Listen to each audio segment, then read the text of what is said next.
All right, y'all. So yeah, man, as y'all know, this past weekend it didn't go Angela Hill's way. Angela Hill dropped another decision to Tabitha Ricci, and I know my prediction. I felt like Angela Hill had all the tools, everything that she needed to win the fight, which I still think she did. But it just comes down to that one thing, man, and it's something we all got to deal with, man, and it's age. It's age, Angela Hill, of course, like I said, she has kind of hit that point in her career where she knows what she has to do. She's kind of humbled herself and started working on the things that she needs to work on. Shoot, she said this in her own interview. She started working on, takedown defense and her grappling more and a lot of things that she was uncomfortable with, right?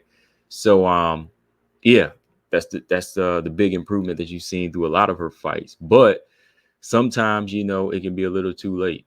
And I say that because mentally, I think Angela Hill is still strong and fresh and willing to learn. That's something that I think a lot of people they do gain over the years if they're humble. Once you're like 38, 39, or 40, you start seeing, okay, there's some changes I need to make. And I think Angela Hill reached that mentally. But the thing that works against you, man, is the body.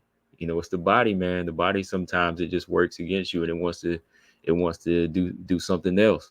Sometimes it'll tell you that, oh, we ain't doing that today. And I think that's kind of what it came down to for Angela Hill in her fight against Tabitha Ricci.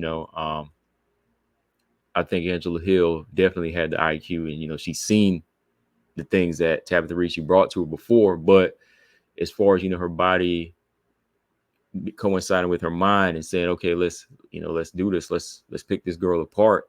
Let's take her to school.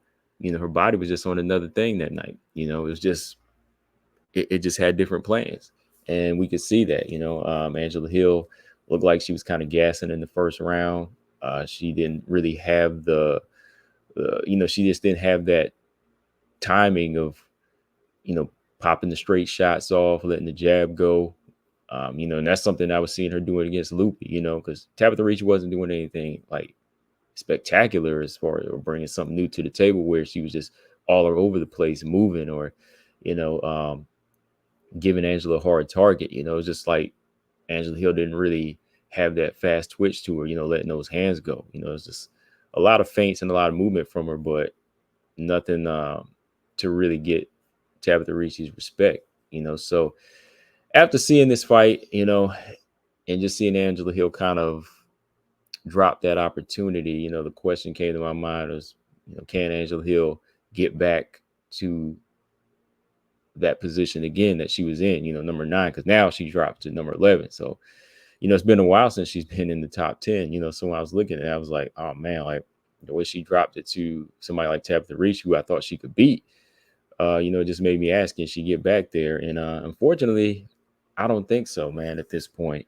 I think Angela Hill still offers a lot for where she stands.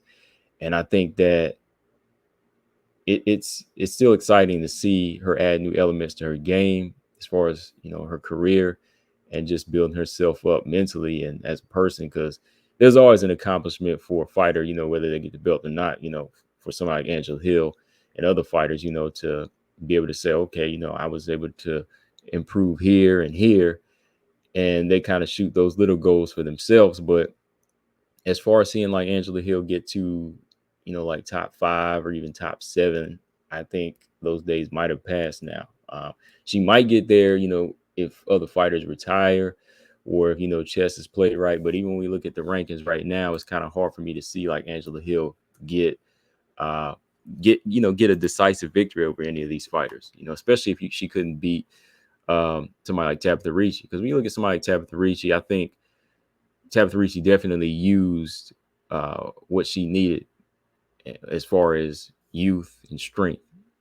She took a page, like I said, out of Tisha Torres' book and just outstrength her, and put the youth on her. And of course, her speed and her combinations worked as well. And that kind of threw Angela Hill off. Angela Hill probably wasn't expecting that type of pace from Tabitha Ricci from the first round to go in there and just say, okay, I'm the younger girl. Let me go ahead and push her. Angela Hill didn't really have that balance, so seeing Angela Hill not have that type of balance and ability to adapt on the fly kind of makes me think that, yeah, it's going to be hard for her to get back to, top 10. Even though she is 11 right now, I'm trying to look at the rankings now, like who does she beat? I know she beat Loopy, but Loopy's number 10 now. Loopy has a win over Ricci. So again, only if chess is played right here. See, Loopy lost to Angela, but see, even Loopy was able to get back over her. So with that, even looking at the girls ahead of her, just seeing where Angela Hill stands, there's just too many girls in there now. I think have better they have more of a consistent IQ. I think Angela Hill has an IQ, but they have a consistent IQ up there. And there's a lot of women that are just physically stronger. And those girls that are physically stronger that are going to push her cardio, those are the type of fighters that she loses to. They have great takedowns, from Dern, big and strong, Verna, great ground game and takedowns, powerful girls like Andrade, Lemos, who was a, competitive loss for Hill, but still, somebody like Lemos, I still think can push Hill. Marina Rodriguez may not have the ground game, but I think Marina still lets her hands go more in a certain situations. And that was a fight I wanted to see. Marina and Angela had Angela won this fight, but now I don't even think she could win that fight. But Ebos, girls like that, So yeah, just going down the rankings, Jan Janan all the way up there. Those girls are still the fighters I think would be too tough for her. Because let's say if she did beat Tabitha Ricci, she did fight Angela Hill, having to get that win or having to get back her win over Lemos. I think that was probably Angela Hill's ceiling right there. Because I know one of y'all asked me, what is Angela Hill's ceiling at this point? And I would have to say, yeah, like at the time before the Ricci fight, I would have said it would have been like maybe 6 or 7.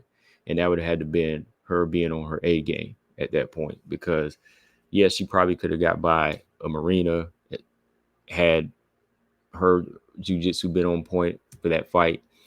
But when you're taking on somebody like Andrade, even Verna and Jan, Jan who already beat her, all those rematches would be difficult for her. I think those women just had physical attributes and better skill sets that they would be able to beat her in a rematch again, So where Angela Hill stands right now as number 11, I think that there's still a lot of other fighters on the come up that she can beat. And I think, from here, she can still take a lot of these girls to school. And I think she can still learn a lot to maybe wake her up again, have this third coming and maybe even get back to 8 or 9. But getting anything higher than that, I just don't see that at this point. Because, there's a Yasmin Lucindo out there.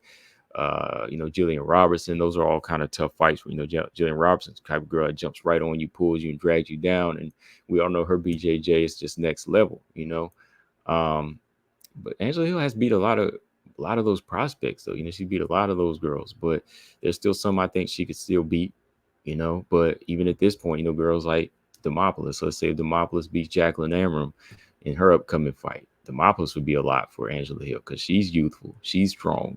She throws a lot of punches. She hits hard. She has a lot of heart. You can't really stop her. So those girls like that, those are the ones that are going to be tough for Angela Hill. But there might be like 1 or 2, maybe 3 more fights left for Hill out there, I think, before she actually calls it a day. Because, yeah, being 38, 39 now, I don't think that, again, she'll ever get to that point of fighting a title shot. Just being real. But, guys, let me know what y'all think in the comment section. Yeah, one more thing though. Yeah, I think that from here, as far as Angela Hill, the things that she needs to improve on, I think really it's just the pace. The pacing. Being older, just, have to know how to pace yourself, but at the same time, you have to know how to win rounds early and turn fights into your fight, and that's something Angela Hill's never really been able to fully capitalize on, even with her awkward style. It's just like make fighters fight your fight, like Caitlin Chikagan. Caitlin Chikagan was really good at that.